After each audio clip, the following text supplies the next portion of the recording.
उत्तर प्रदेश में घोसी उपचुनाव का जो नतीजा है, ये 2024 के पहले लोकसभा के चुनाव के पहले एक बड़ा संकेत है कि उत्तर प्रदेश और देश की जनता अब जुमला पार्टी को हटाने का मन बना चुकी है।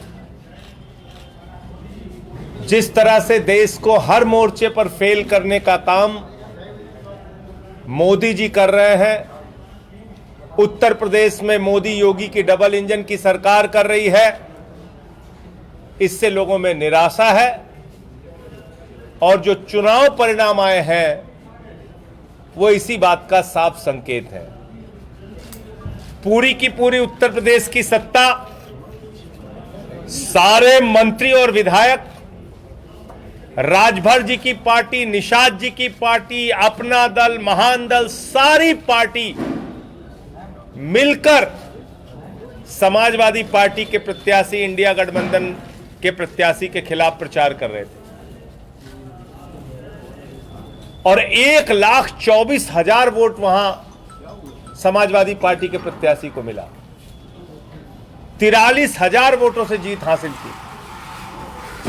तो कहीं ना कहीं एक बड़ा संकेत है 2024 के लोकसभा चुनाव के पहले कि अब जनता मन बना चुकी है भारतीय जुमला पार्टी को हटाने के लिए। और उपचुनाव के पूरे नतीजे को अगर आप देखते हैं तो यह भी साफ हो गया है कि इंडिया का गठबंधन जो है वो बुरी तरीके से बीजेपी को पराजित करेगा, एनडीए को पराजित करेगा। इंडिया वाले जीतेंगे, अडानी वाले हारेंगे। जो एनडीए सिर्फ अडानी के लिए काम कर रहा है, जो प्रधानमंत्री मोदी सिर्फ अडानी के लिए काम कर रहे हैं, उनको इंडिया गठबंधन हराएगा, हटाएगा। तो इंडिया वाले जीतेंगे, अडानी वाले हारेंगे। ये भी इस बात का संकेत है। बंगाल का उपचुनाव का नतीजा देखिए। भारतीय जनता पार्टी को हराने का काम टीएमसी ने किया। 96,000 वोट मिले। 1,35,000 वोट झारखंड में मिले। जेएमएम का प्रत्याशी वहां से जीता। 1,24,000 वोट घोसी में मिले। 80,000 वोट केरल में मिले। तो पूरा का पूरा जो इंडिया का गठबंधन दल है, उसका जो परिणाम है उपचुनाव का, ये भी यही कारण है मोदी जी के घबराने का। और इसीलिए वो कह रहे हैं कि अब इंडिया के नाम से गठबंधन बन गया है तो हम इंडिया का नाम ही बदल देंगे। इतनी घबराहट, इतना डर, इतना भय प्रधानमंत्री नरेंद्र मोदी को। कल को भारत के नाम से गठबंधन बन जाएगा तो आप देश का नाम ही बदल देंगे, कहेंगे ना हम इंडिया रखेंगे ना भारत रखेंगे, हम देश का नाम बीजेपी रखेंगे। ये किस प्रकार का डर और भय है? ये तो देश के साथ धोखा है कि आप देश का ही नाम बदलने पर उतारू हो गए। बाबा साहब डॉक्टर भीमराव अंबेडकर ने जो संविधान लिखा, उसका आर्टिकल 1 कहता है इंडिया दैट इज भारत। अब मोदी जी घबरा के इंडिया का नाम ही बदल रहे हैं। AIIMS, ISRO, IIT, IIM, reserve bank of India, state bank of India, सब में तो इंडिया लगा है। कहां कहां बदलोगे आप भाई? रिपब्लिक ऑफ इंडिया लिखा रहता है हमारे पासपोर्ट में, रिजर्व बैंक ऑफ इंडिया लगा रहता है नोट में, तो सब कुछ आप बदल दोगे। तो इसलिए ये घबराहट का नतीजा है। और तीसरा विषय जो वन नेशन वन इलेक्शन की बात की जा रही है, ये मोदी जी अपने दोस्त के साथ मिलके 5 साल तक लूट की खुली छूट चाहते हैं और इसी के कारण वो चुनाव से भाग रहे हैं। वन नेशन वन इलेक्शन की बात कर रहे हैं। ये होगा कैसे, किसी को समझ में नहीं आता। आप मान लीजिए एक बार सारे देश का चुनाव एक साथ करा दीजिए, फिर कोई सरकार बीच में गिर जाएगी तो क्या वहां दोबारा चुनाव ही नहीं होगा? क्या वहां राष्ट्रपति शासन लग जाएगा? देश का चुनाव हुआ, मान लीजिए लोकसभा का, लोकसभा की जो सरकार बनेगी चुनाव के बाद 5 साल का कार्यकाल वो नहीं पूरा कर पाती, 2 साल में सरकार गिर जाती है, तो देश का चुनाव नहीं होगा। ये क्या करना चाह रहे हैं वन नेशन वन इलेक्शन के नाम पे, मोदी जी समझ के बाहर हैं। तो इसलिए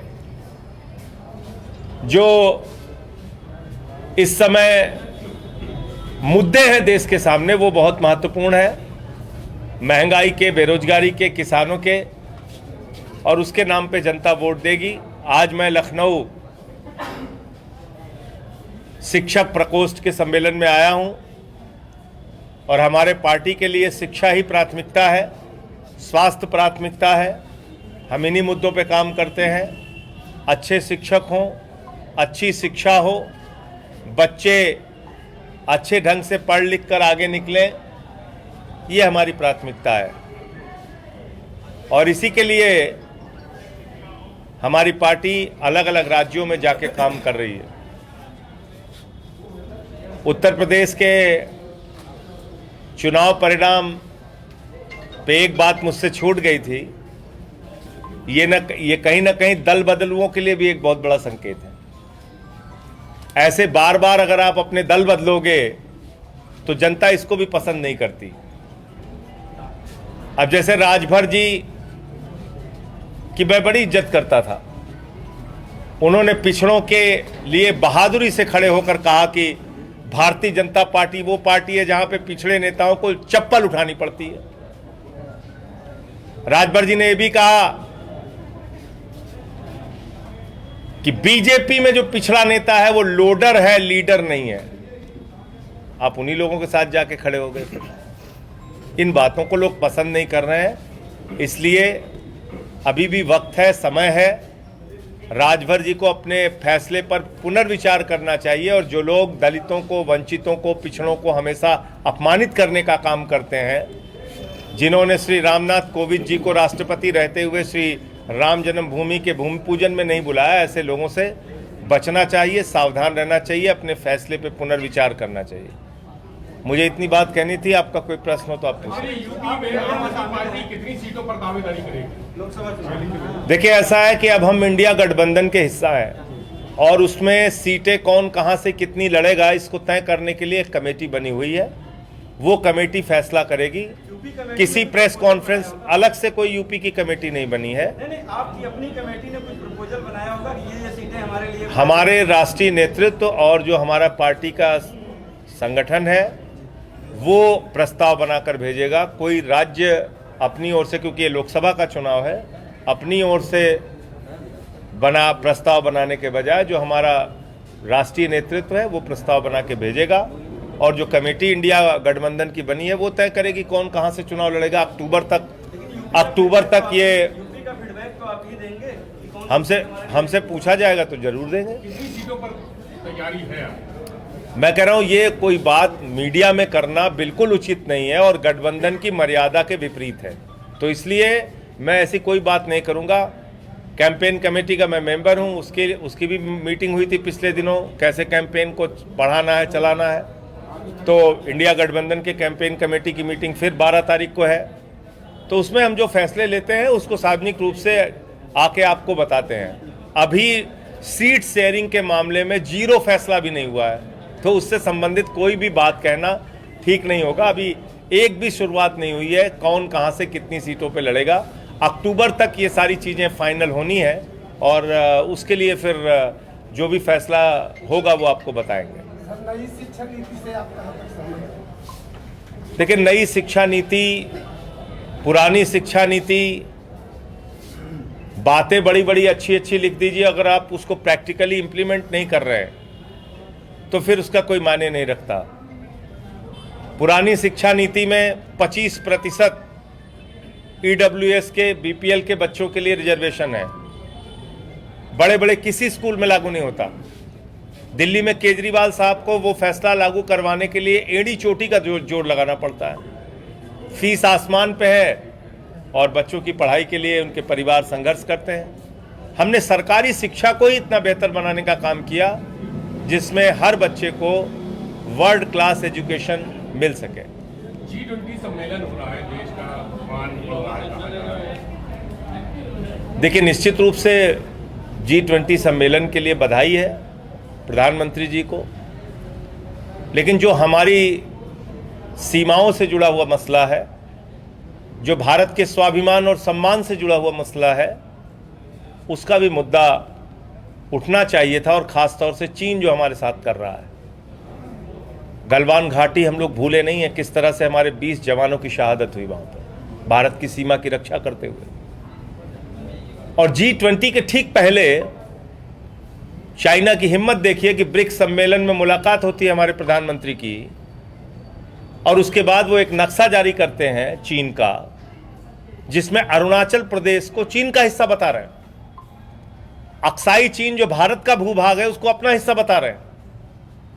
तो मैं समझता हूं इन मुद्दों को भी आगे बढ़ाने की आवश्यकता है। अगर हम अंतर्राष्ट्रीय स्तर पे अपने संबंध दुनिया के बड़े बड़े देशों से बना रहे हैं, तो चीन जो हमारे साथ कर रहा है इसका मुद्दा भी प्रमुखता से उठाना चाहिए।